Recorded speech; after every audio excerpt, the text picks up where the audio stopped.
In this video, you will learn about Sydney's world-class infrastructure and our accessibility to the world. In fact, did you know that 70% of the world's population is closer to Sydney than you realise?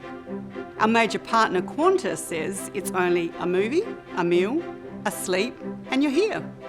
At Business Events Sydney, we work extremely hard to ensure our local hosts and our international clients have an ease of doing business here. Our stakeholder engagement across the city, from industry to government and our institutions, is at the core of our many successes. And we have successfully educated the broader community on the legacies of hosting business events, which drive industry growth and job creation. We truly believe that hosting international business events in Sydney drives social change and a better life for all. So apart from the latest and greatest facilities to tempt organisers and their events, what does the perfect conference city need to have?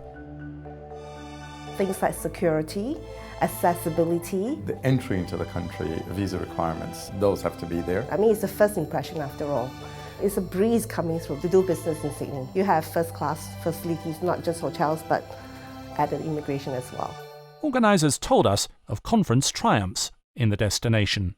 We did well in numbers. We had a huge amount of Chinese delegates, which was really good for us. Delegates from Southeast Asia, which were really important for us to actually capture.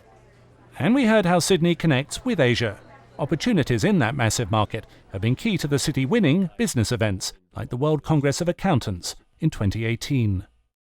The Asian accounting profession wishing to come here and engage with some of the global leaders.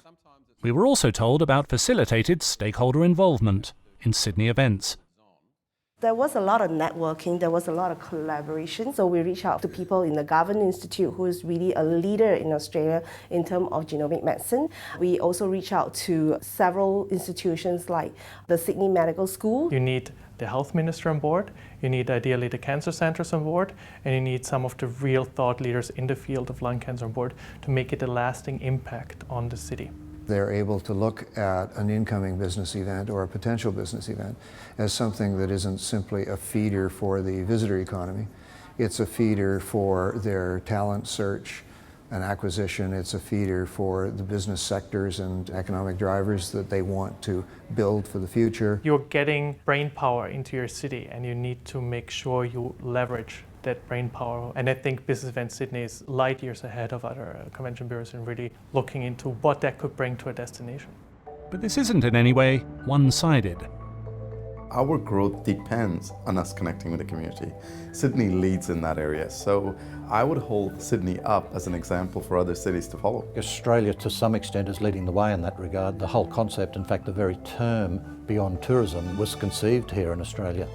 And the role that convention centres play and the role that ICC is going to play is the link between that visitor economy and the knowledge economy. We believe that's one of the real important roles that convention centres can and do play